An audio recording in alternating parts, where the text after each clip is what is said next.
Whitney R. Harris, who will be delivering a speech entitled Robert Jackson, the Nuremberg Trial and Its Legacy. Mr. Harris. Well, first of all, I would like my fellow Nurembergers, Jim Conway and Bernie Meltzer and Henry King, to please rise with the little thing that I gave them. Gentlemen, the Chautauqua salute.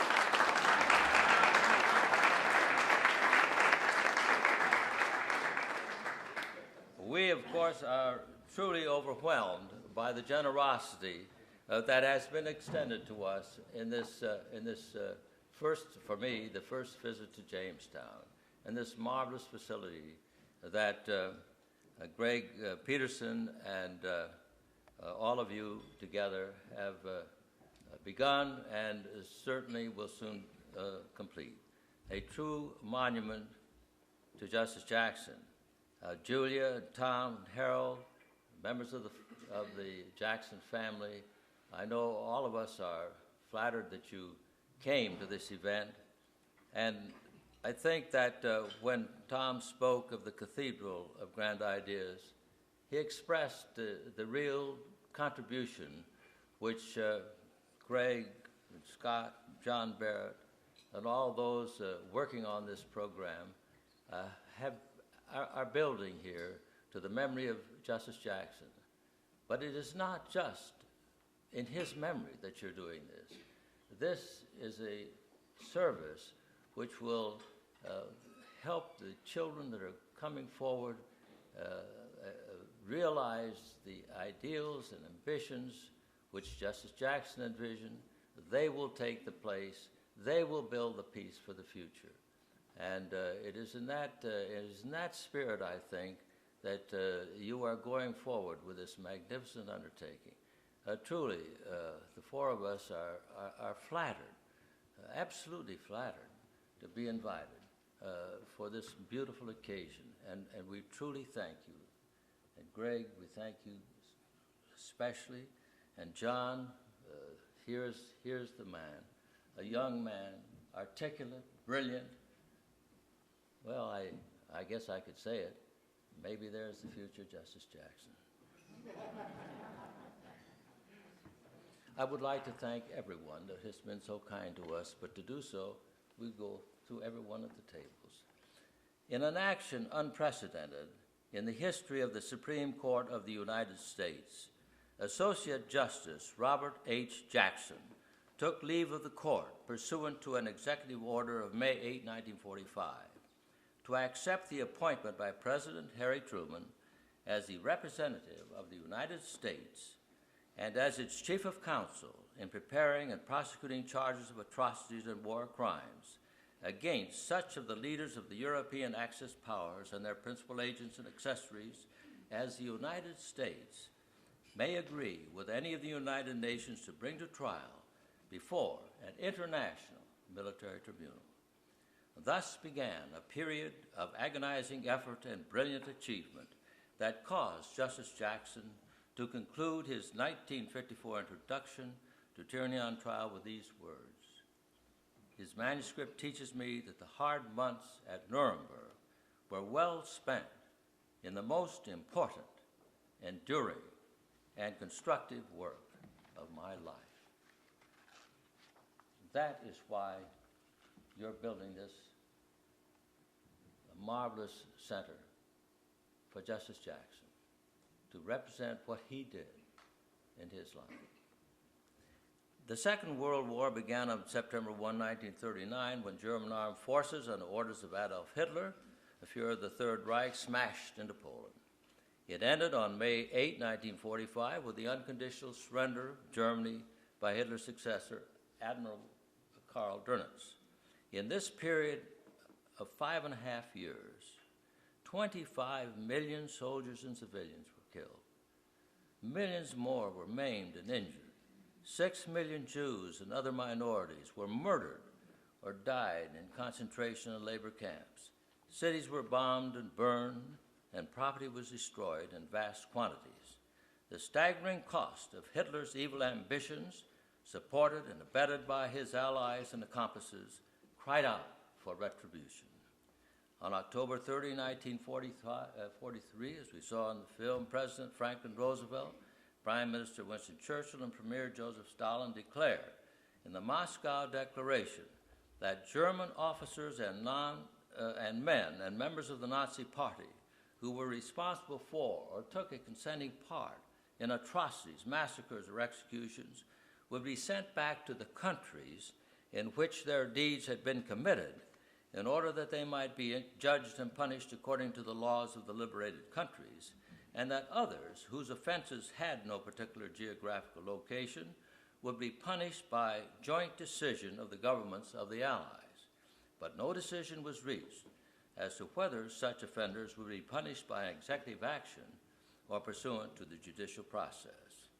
In Britain, Lord Chancellor Simon and Prime Minister Churchill were of the opinion that leading war criminals should be disposed of by executive action, a view echoed in the United States by Secretary of the Treasury Henry Morgenthau, who proposed to President Roosevelt on September 6, 1944, that German arch criminals should be shot upon capture and identification.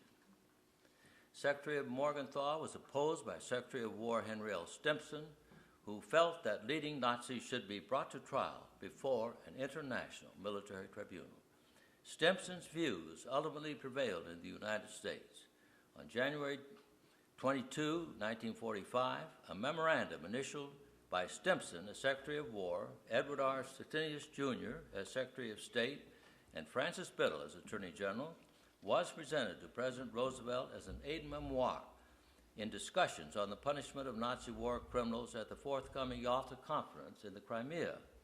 This Yalta Memorandum urged use of the judicial method against Nazi leaders, stating condemnation of these criminals after a trial would command maximum public support in our own times and receive the respect of history.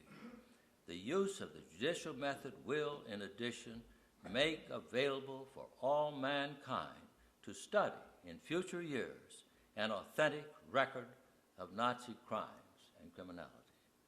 After the Yalta Conference, President Roosevelt sent Judge Samuel Rosenman to Europe as a personal representative to obtain the agreement of the United Kingdom for the trial of war criminals in general conformity with the Yalta Memorandum. He was unable to persuade the British to the American position and was still in Europe when on April 12, President Roosevelt died at Warm Springs, Georgia. Upon his return to the United States, Judge Rosenman was retained at this assignment by President Harry Truman.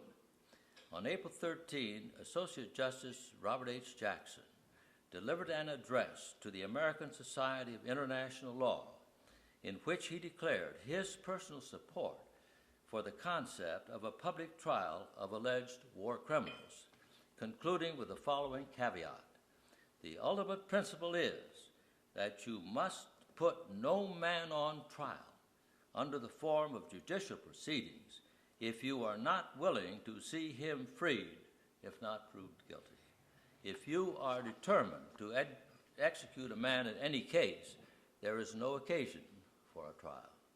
The world yields no respect to courts that are merely organized to convict.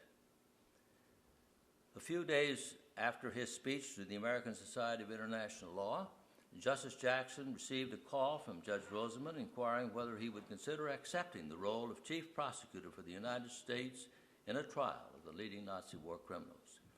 Justice Jackson responded to the inquiry by a memorandum to the President of April 29, in which he declared his willingness to prepare and present the case against war criminals to a United Nations military tribunal within the general framework of the Yalta Memorandum. He stressed the importance of proceeding promptly, suggesting that to some extent perfection might be sacrificed to expedition. Justice Jackson thought that the assignment might lead to his handling of the case on behalf of all the United Nations, but he emphasized the importance of undertaking at once his representation of the United States. The 1944-45 term of the Supreme Court was drawing to a close, and Justice Jackson believed that he could undertake this special assignment without prejudice to his judicial obligations. As it turned out, this service to his country kept Justice Jackson from the 1945-46 term of the court and probably cost him the Chief Justiceship of the United States. The task facing Justice Jackson upon receiving his official assignment as United States Chief of Counsel on May 8 was staggering. He was to bring to justice the leaders of the European Axis who were responsible for the deaths and devastation wrought by World War II. To this end, he had to obtain the agreement of the Allies to a military trial. He had to negotiate with them the organization, jurisdiction, and procedure of the tribunal. He had to join with them in the identification of the persons to be accused and to prepare suitable indictments. He had to find a site for the trial, see to the availability of a courtroom, prison, and other facilities for the trial. He had to supervise the housing and feeding of lawyers and others participating in the trial. And he had to find the members of his legal staff and personally conduct and direct the prosecution of the case in behalf of the United States. Think of it. No more frightening prospect or greater challenge was faced by any lawyer. With characteristic drive and enthusiasm, Justice Jackson set about promptly to overcome all obstacles and achieve a fair trial of the hated leaders of Nazi Germany. To gain the support of the Allies for the trial, Justice Jackson left for Europe on May 22nd. On the plane, he met Monsieur Georges Bidault and discussed plans for the trial with the French foreign minister. In Paris, he gained the promise of logistical and evidentiary support from General Dwight D. Eisenhower and other American military leaders. He found it necessary to use all of his persuasive powers in London to gain the agreement of Lord Chancellor Simon, Foreign Secretary Eden, and Attorney General Maxwell Fyfe to a judicial proceeding. On June 3rd, 2 days after Justice Jackson's return to Washington, the British ambassador informed the State Department that His Majesty's government had accepted in principle the American proposal as a basis for discussion by the representatives of the Allied governments. The United States, France, and Soviet Russia were invited to send representatives to London for conferences to begin on or about June 25th. The United States accepted at once, and Justice Jackson returned to London on June 19. The first formal meeting of negotiators took place in London on June 26, 1945. Prime Minister Churchill had appointed his Attorney General, Sir David Maxwell Fyfe, as the British representative. The London Agreement was adopted on August 8, 1945, establishing the charter for the International Military Tribunal for the just and prompt trial and punishment of the major war criminals of the European Axis. The tribunal was to consist of 4 members, each with an alternate. 1 member and 1 alternate were to be appointed by each of the original signatories. The presence of all 4 members, or the alternate for any absent member, was necessary to constitute a quorum. Decisions were to be by a majority with the vote of the President chosen by the members of the tribunal deciding in case of ties, except that convictions and sentences required affirmative votes of at least 3 members. 3 categories of crime were declared within the jurisdiction of the tribunal: crimes against peace, initiating and waging wars of aggression, or in violation of treaties or conspiracy to that end; war crimes, violations of the laws and customs of war, and crimes against humanity, extermination or other inhumane treatment of civilian populations in connection with other crimes within the jurisdiction of the tribunal. Accomplices were declared responsible for all acts performed by any persons in execution of a common plan or conspiracy to commit the crimes as so specified. The holding of a high governmental office could not excuse liability or mitigate punishment. Acting pursuant to superior orders could not excuse liability, but might be heard in mitigation of punishment. Successful conclusion of the negotiations for the London Agreement was a personal triumph for Justice Jackson. All basic provisions of the American plan had been incorporated in the final draft of the charter. The provisions of law set out in the charter were binding upon the tribunal and provided the jurisdictional basis for the judgment. As the tribunal declared, the making of the charter was the exercise of the sovereign legislative power by the countries to which the German Reich unconditionally surrendered, and the undoubted right of these countries to legislate for the occupied territories has been recognized by the civilized world. The charter is not an arbitrary exercise of power on the part of the victorious nations, but in the view of the tribunal, as will be shown, it is the expression of international law existing at the time of its creation, and to that extent is itself a contribution to international law. The seat of the tribunal was fixed at Berlin, and it was there that the British member, Lord Geoffrey Lawrence, was elected president of the tribunal. Nuremberg was selected as a site of the trial, despite having been virtually demolished by Allied bombing and artillery fire, principally because of the availability in the suburb of Fürth of the Palace of Justice with an adjoining prison. Since Nuremberg was in the American zone of occupation, it became the responsibility of the Americans, under the direction of Justice Jackson, to prepare the site and make the necessary physical arrangements for the trial. A courtroom was constructed within the damaged courthouse, and facilities were provided for the tribunal, prosecution, and defense counsel, and their staffs. A document center was set up and translations made of hundreds of captured documents. In order that the proceedings could be understood in the several languages of the participating nations and the witnesses, an instantaneous translation system was installed. Headphones were provided with controls enabling the listener to hear the proceedings in the language of his choice, and a bank of translators instantaneously translated all spoken words into the several languages used in the courtroom. Lights were provided at the lawyer's podium and the witness box to warn against speaking too rapidly for the translators. The logistics of the trial, including the housing and feeding of the personnel involved and the necessary security measures, were enormous. Evidence had to be found to support the broad charges of the indictment. In some cases, this involved literally digging up buried caches of incriminating documents. All this material had to be assembled, translated, evaluated, authenticated, and organized for presentation to the tribunal. Witnesses had to be identified, located in prisoner of war camps or other sites, transported to Nuremberg, and interrogated before being called to the stand. Photographs and films had to be found, authenticated, and prepared for reproduction for the tribunal, and the necessity for commencement of the trial without undue delay compounded these difficulties. As the time approached for presentation of the American case, Justice Jackson was faced with a strategic decision of critical importance: whether to present the affirmative case primarily through the testimony of witnesses, supplemented with documentary proofs, or to offer essentially a case based upon captured German documents, supplemented with oral testimony. General William Donovan, Chief of the Office of Strategic Services, advocated the former approach, and Colonel Robert G. Story, Jackson's Executive Trial Counsel, the latter.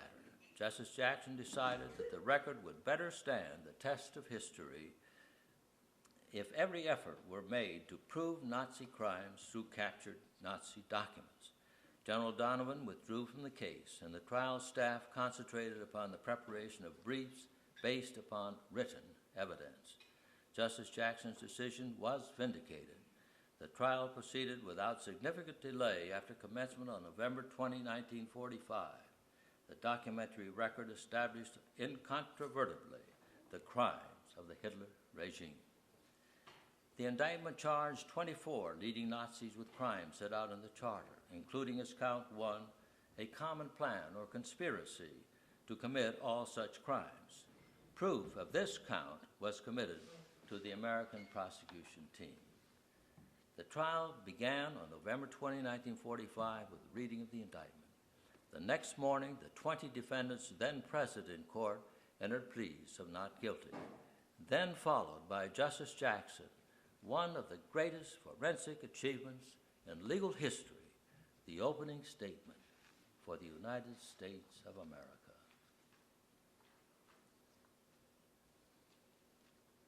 The privilege of opening the first trial in history for crimes against the peace of the world imposes a grave responsibility. The wrongs which we seek to condemn and punish have been so calculated, so malignant, and so devastating that civilization cannot tolerate their being ignored because it cannot survive their being repeated. That four great nations flushed with victory and stung with injury stay the hand of vengeance and voluntarily submit their captive enemies to the judgment of the law is one of the most significant tributes that power has ever paid to reason. Jackson turned to the defendants in the dock. Merely as individuals, he said, their fate is of little consequence to the world. What makes this inquest significant is that these prisoners represent sinister influences that will lurk in the world long after their bodies have returned to dust.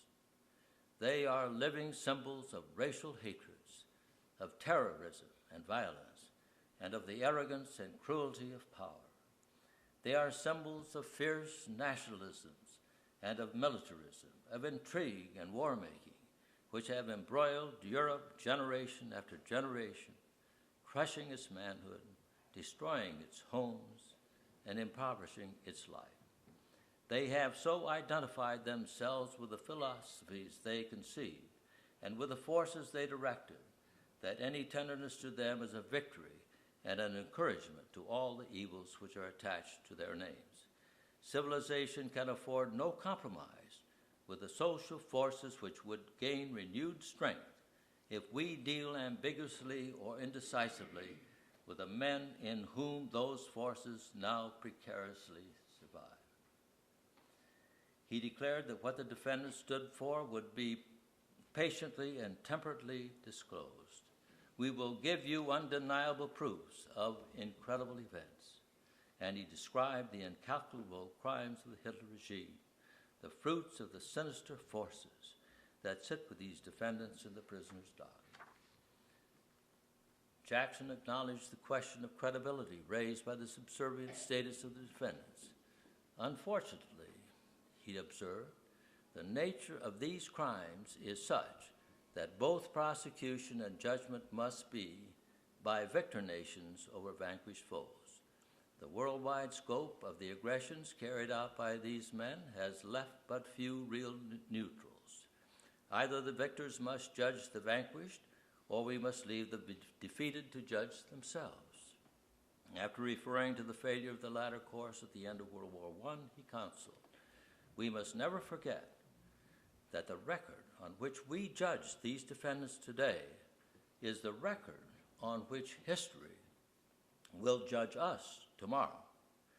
To pass these defendants a poisoned chalice is to put it to our own lips as well.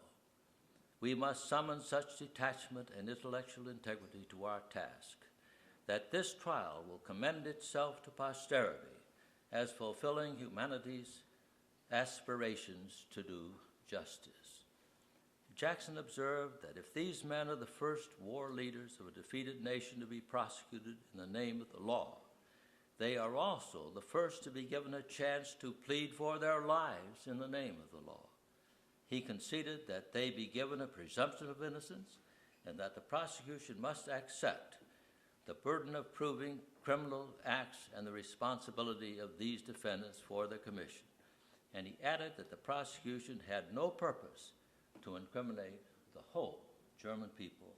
Indeed, he added, the German, no less than the non-German world, has accounts to settle with these defendants. In opening the discussion of the law of the case, Justice Jackson said, the charter of this tribunal evidences a faith that the law is not only to govern the conduct of little men, but that even rulers are, as Lord Chief Justice Cook put it to King James, under God and the law. He declared that the charter establishing the tribunal laid down principles of law which were binding upon it. The validity of the provisions of the charter is conclusive upon us all, whether we have accepted the duty of judging or of prosecuting under it, as well as upon the defendants, who can point to no other law which gives them a right to be heard at all. With respect to the charge of waging aggressive war, Justice Jackson pointed to the Kellogg-Briand Pact of 1928 and other international agreements outlawing war and branding aggressive war as criminal, and referred to the provisions of the Weimar Constitution that the generally accepted rules of international law are considered as binding integral parts of the law of the German Reich. It is true, he conceded, that we have no judicial precedent for the Charter, but international law is more than a scholarly collection of abstract and immutable principles. It is an outgrowth of treaties and agreements between nations and of accepted customs. Yet every custom has its origin in some single act, and every agreement has to be initiated by the actions of some state. Unless we are prepared to abandon every principle of growth for international law, we cannot deny that our own day has the right to institute customs and to conclude agreements that will themselves become sources of a newer and strengthened international law.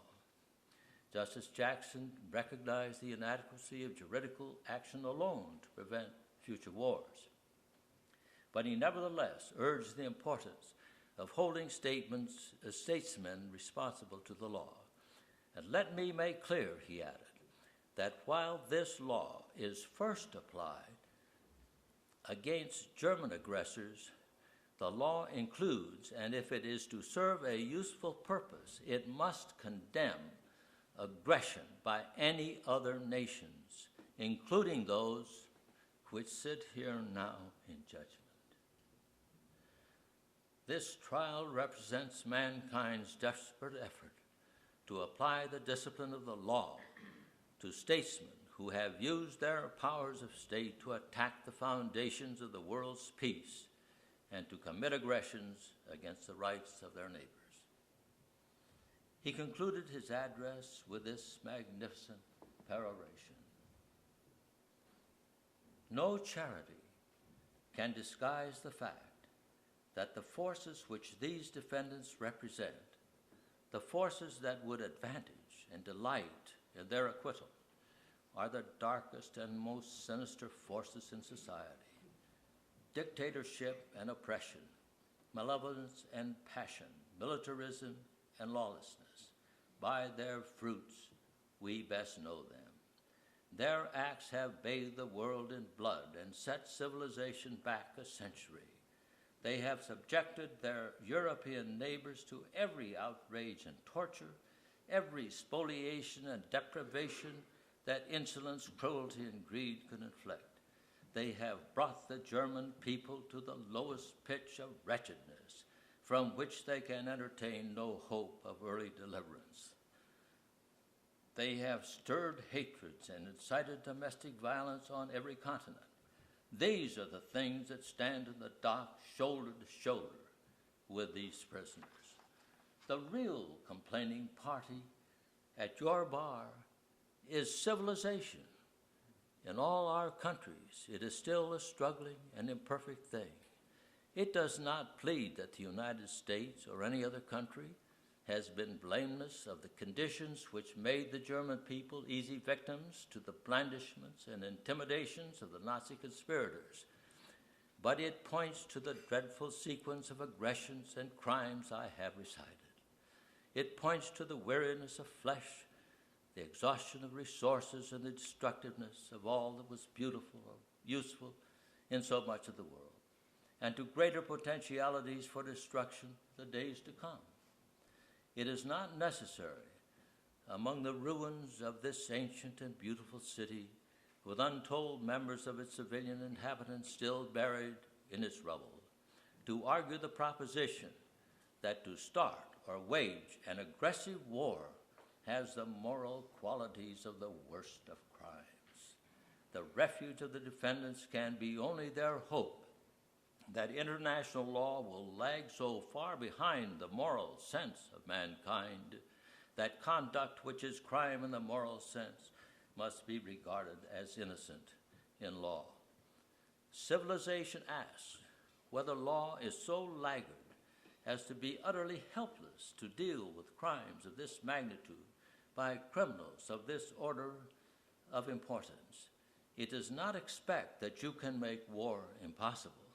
It does expect that your juridical action will put the forces of international law, its precepts, its prohibitions, and most of all its sanctions on the side of peace, so that men and women of goodwill in all countries may have leave to live by no man's leave underneath the law. Following the opening speech, Justice Jackson directed the presentation of evidence by the various members of his staff on the common plan, individual defendants, and indicted organizations. The British followed with evidence of the initiating and waging of wars in violation of international treaties, agreements, and assurances. The French offered proof of war crimes and crimes against humanity in the West, and the Soviets submitted evidence of war crimes and crimes against humanity in the East. At the conclusion of the prosecution's case, the defendants offered rebutting testimony, save in the instance of the Katyn Forest massacre involving the execution of 10,000 Polish officers and their mass burial in the Katyn Forest, which the Soviets had charged against the Germans, but which a spirited German defense had been committed by Soviet troops.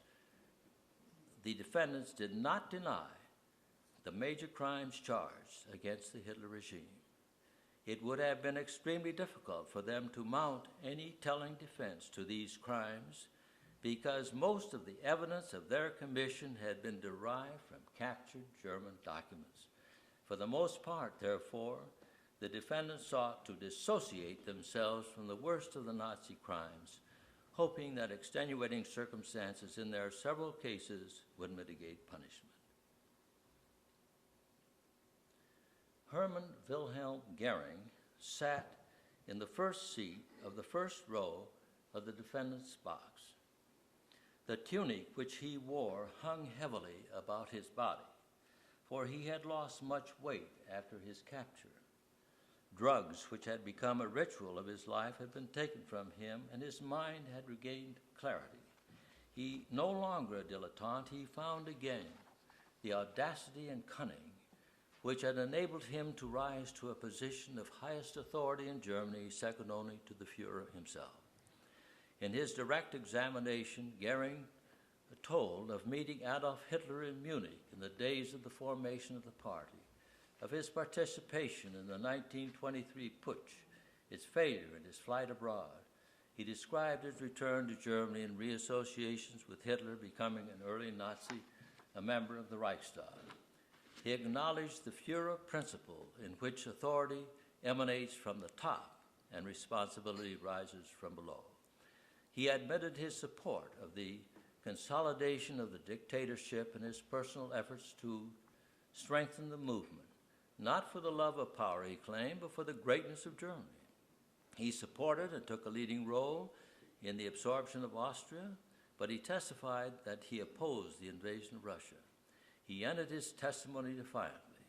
And at this point, I should like to say the same words which one of our greatest, most important, and toughest opponents, the British Prime Minister Winston Churchill, used. In the struggle for life and death, there is, in the end, no legality.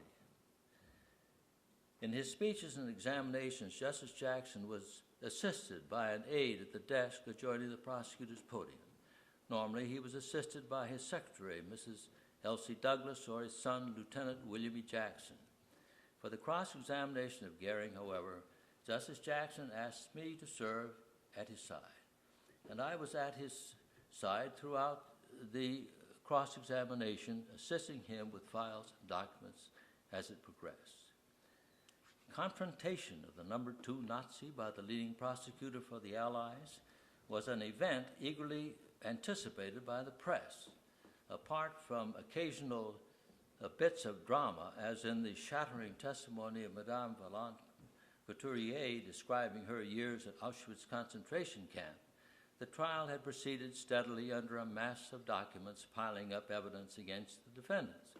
By March 18, 1946, when Jackson rose to cross-examine Goering, the media were hungering for the dramatic development which would bring the trial once again to the front pages of newspapers around the world.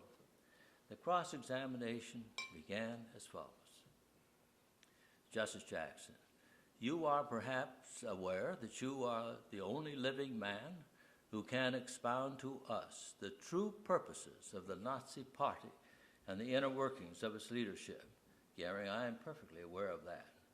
Jackson, yes, you from the very beginning, together with those who were associated with you, intended to overthrow and later did overthrow the Weimar Republic. Goering, that was, as far as I am concerned, my firm intention.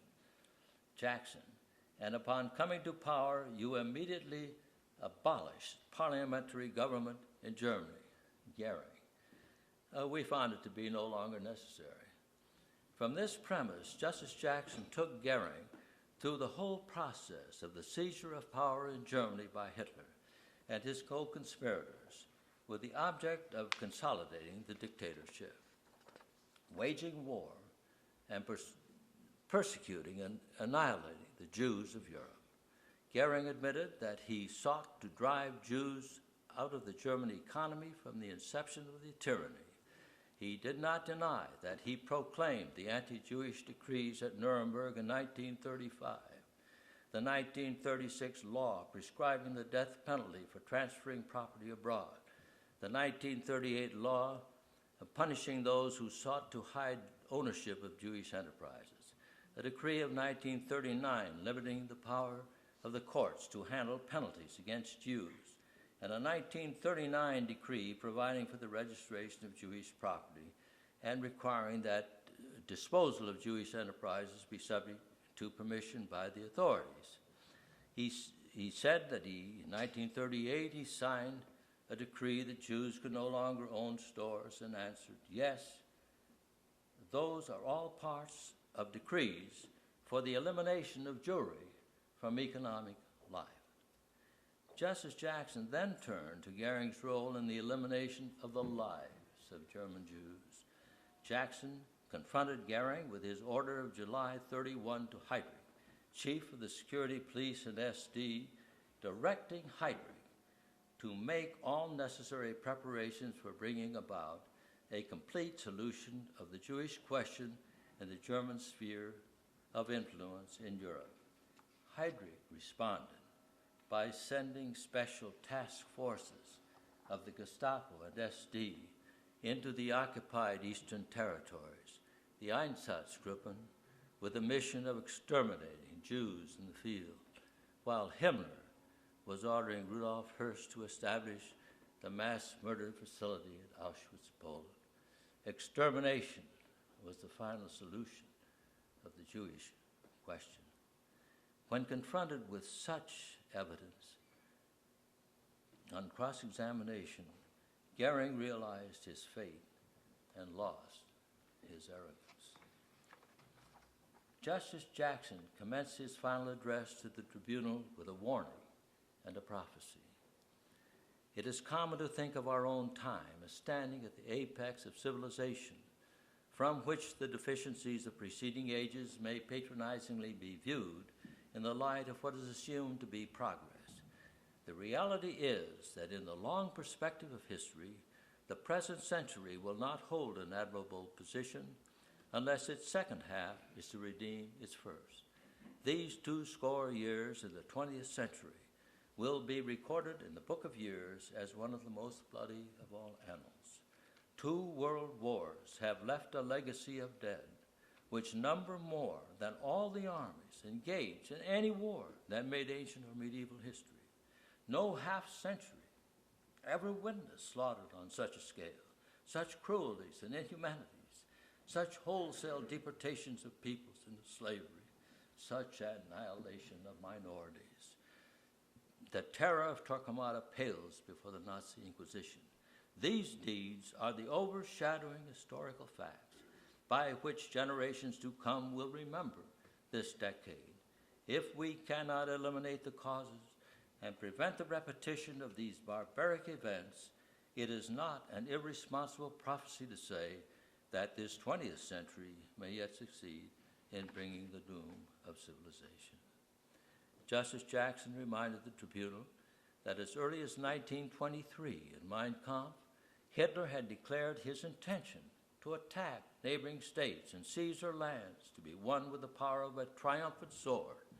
He described the consolidation of political power after 1933 and the steps taken to prepare the nation for war, culminating in Goering's statement in 1936 that all measures are to be considered from the standpoint of an assured waging of war. By November 5, 1937, Jackson contended the plan to attack had begun to take definiteness as to time and victims. At the meeting on that day with his top military and political associates, Hitler declared that the question for Germany is where the greatest possible conquest could be made at the lowest possible cost.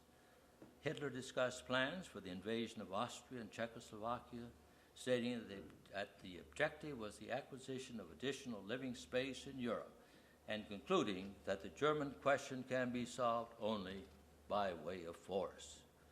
By May of 1939, Hitler confided to his co-conspirators his readiness to attack Poland at the first suitable opportunity. Jackson said that henceforward the Nazis prepared not as before for a war, but now for the war. He concluded, the dominant fact which stands out from all the thousands of pages of the record of this trial is that the central crime of the whole group of Nazi crimes, the attack on the peace of the world, was clearly and deliberately planned. After setting forth the position of each defendant in the conspiracy, Jackson responded to the argument that in an absolute dictatorship, only the dictator, in this case Adolf Hitler, can be held accountable because all others were bound to follow his supreme orders.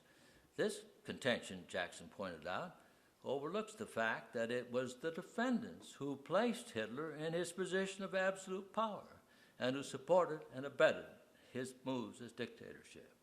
The Führer principle of absolutism was itself a part of the common plan, as Goering has pointed out. The defendants may have become the slaves of a dictator, but he was their dictator. Jackson added, his guilt stands admitted by some defendants reluctantly, by some vindictively, but his guilt is the guilt of the whole dock and of every man in it. Justice Jackson concluded his summation with the following peroration. It is against such a background that these defendants now ask this tribunal to say that they are not guilty of planning, executing, or conspiring to commit this long list of crimes and wrongs. They stand before the record of this trial as blood-stained Gloucester stood by the body of his slain king. He begged of the widow as they beg of you, say I slew them not. And the queen replied, then say they were not slain, but dead they are. If you were to say of these men that they are not guilty, it would be as true to say that there has been no war, there are no slain, there has been no crime. No,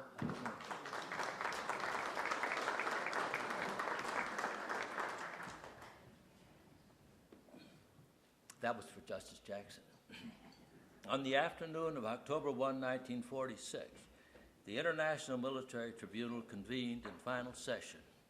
Every chair in the courtroom was occupied, except the 21 chairs in the prisoner's dock.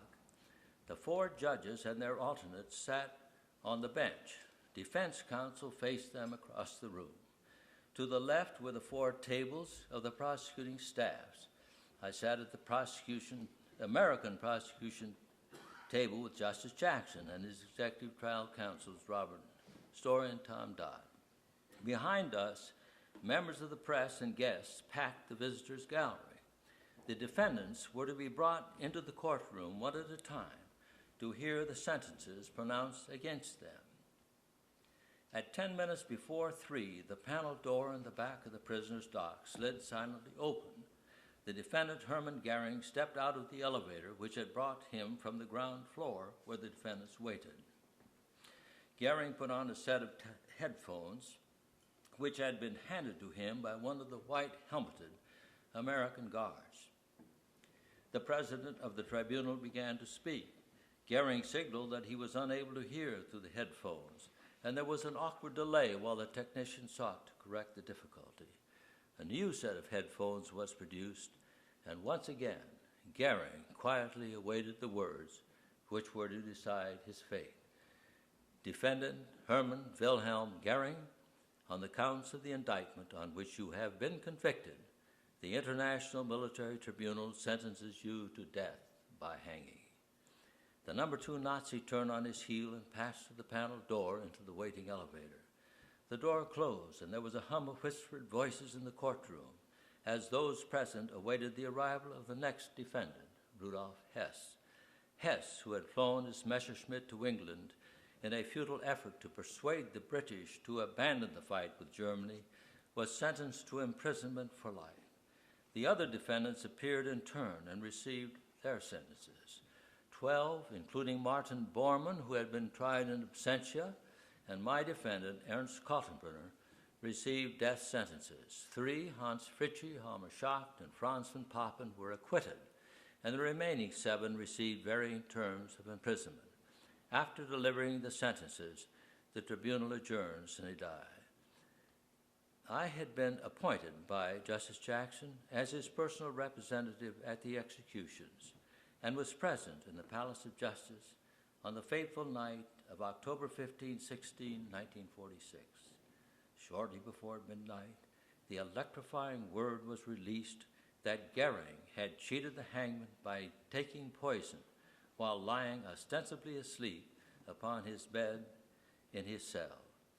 Death thus came to Goering by his own hand, as it had come to Hitler, Himmler, and Goebbels before him, even as a prison officer was walking to the cell block to give formal notice of the executions to take place that night. At 11 minutes past 1 o'clock in the morning of October 16, the white-faced former foreign minister Joachim von Ribbentrop stepped through the door into the execution chamber and faced the gallows on which he and the others condemned to die by the tribunal were to be hanged. His hands were unmanacled and bound behind him with a leather thong. Ribbentrop walked to the foot of the 13 steps leading to the gallows platform. He was asked to state his name and answered Joachim von Ribbentrop. Flanked by 2 guards and followed by the chaplain, he slowly mounted the stairs. On the platform, he saw the hangman and the noose of 13 coils, and the hangman's assistant with a black hood. He stood on the trap, and his feet were bound with a webbed army belt. Asked to state any last words, he said, "God protect Germany. God have mercy on my soul. My last wish is that German unity be maintained, that understanding between East and West be realized, and there be peace for the world." The trap was sprung and Ribbentrop died at 1:29. In the same way, each of the remaining defendants approached the scaffold and met the fate of common criminals. All, except the wordy Nazi philosopher Rosenberg, uttered final statements. After the executions, the body of each man was placed upon a simple wooden coffin. With the hangman's noose still about the neck, each hangman was photographed. The body of Herman Goering was brought in and placed upon its box to be photographed with the others. In the early morning hours, 2 trucks carrying the 11 caskets left the prison compound at the Palace of Justice bound for a Munich crematory. There, during all of that day, the bodies were burned, one after the other. It was reported that in the evening, the 11 urns containing the ashes were taken away to be emptied into the river Isar. The dust of the dead was carried along in the currents of the stream to the Danube and thence to the sea. Thus ended the Hitler tyranny. The tyrant and his chief cohorts were gone. They had sought to achieve greatness in history, but they inscribed their names in sand, and clears fell upon the beach and washed them out. They had intended to establish a new order for Europe, but they built upon pillars of hate, and what they stood for could not stand. After Nuremberg, the prosecution of war criminals continued in other judicial forums. In the Far East, the Tokyo Military Tribunal conducted major Japanese war criminals. Several trials were initiated by United States military courts. 12 subsequent trials were conducted by 3-judge American tribunals in the Palace of Justice at Nuremberg. Denazification proceedings were initiated against thousands of former Nazis by German tribunals. And as the years passed, cases were brought against Nazi war criminals in various national courts. Foremost among these was the trial of Adolf Eichmann, the head of the Jewish section of the Gestapo. It was he who rounded up the Jews of Europe, arranging for them to be sent by rail to extermination centers, principally Auschwitz in the east. Eichmann escaped to Argentina after the war, where he lived under the pseudonym Ricardo Clement. In May 1960, 15 years after the end of the war, Eichmann was apprehended by Israel and spirited to Israel, where he was brought to trial for his role in the extermination of European Jews. In the first televised trial of history, Eichmann testified from a bulletproof glass booth. His defense, that he merely carried out orders to bring European Jews to Auschwitz and other destinations in Poland, and was not responsible for what happened to them upon arrival. The man in the glass booth was convicted and executed for his role in the Nazi program of genocide. Shortly after the Nuremberg judgment was handed down, an International Congress of Lawyers met in Paris under the sponsorship of the Mouvement National Judiciaire Français. The Congress, which consisted of lawyers from 22 countries, including all of the prosecuting powers of the International Military Tribunal, called for the establishment of an international criminal court. Judge Henri Donadieu de Fabre, the French judge at the International Military Tribunal, proposed the following year that a criminal chamber of the International Court of Justice should be established to hear certain cases, and that, in addition, a permanent international criminal court should be established.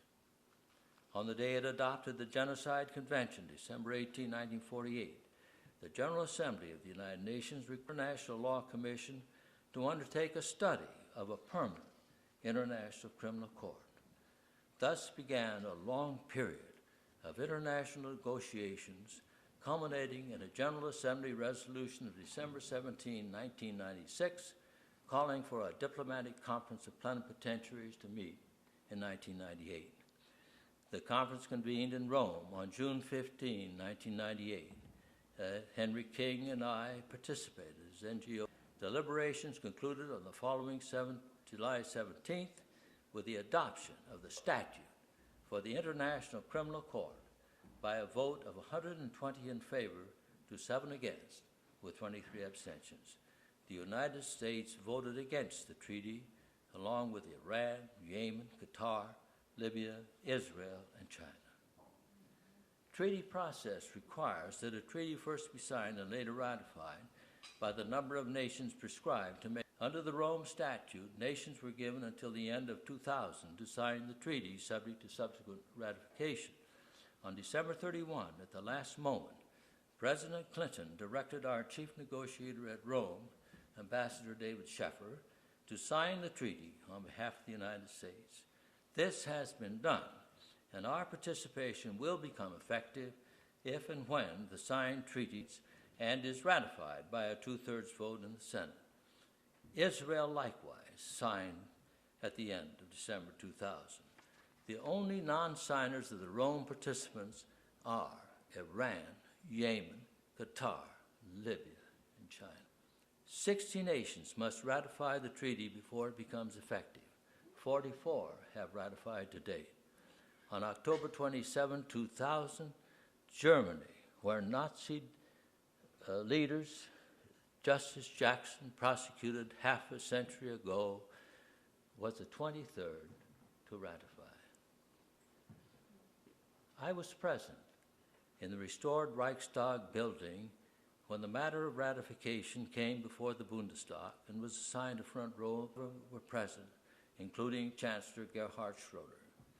The opening speech was by Minister of Justice Dobler Malin, who stressed that the basic purpose of the treaty was to displace the law of force by the force of law. She noted that the treaty embraced the principle of complementarianism, meaning that so long as a competent national court dealt adequately with an international crime, the international court could not take jurisdiction. Representatives of all addressed the Bundestag in support of the treaty. The concluding speech was by Vice Minister of Justice Vollmer, who introduced me from the floor, a great honor since no other persons were similarly recognized during the proceeding. Vollmer strongly supported the treaty and urged that it should not be weakened to gain the support of other nations. When the question of ratification was presented, the vote in favor of the treaty was 531 to none. It was unanimous. Germany, half a century after its Nazi leadership had been brought to trial before the ad hoc International Military Tribunal at Nuremberg, recognized and adopted as its own by unanimous vote of the Bundestag the basic principles of that historic trial, confirming the superiority of the rule of law over tyranny and despotism. Virtually all the world's leading nations, with the exception of the United States, Russia, and China, have signed and committed to ratify the treaty.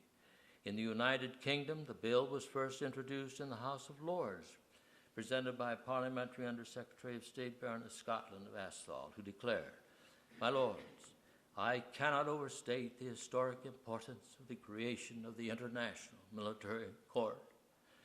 To quote Kofi Annan, the Secretary General of the United Nations on the subject, "People all over the world want to know that humanity can strike back, that whatever and whenever genocide, war crimes, or other such violations are committed, there is a court before which the criminal can be held to account, a court that puts an end to the global culture of immunity." The failure thus far of the United States to support the treaty arises out of a perceived need for complete freedom of action in our role as the primary defender of democracy in the world.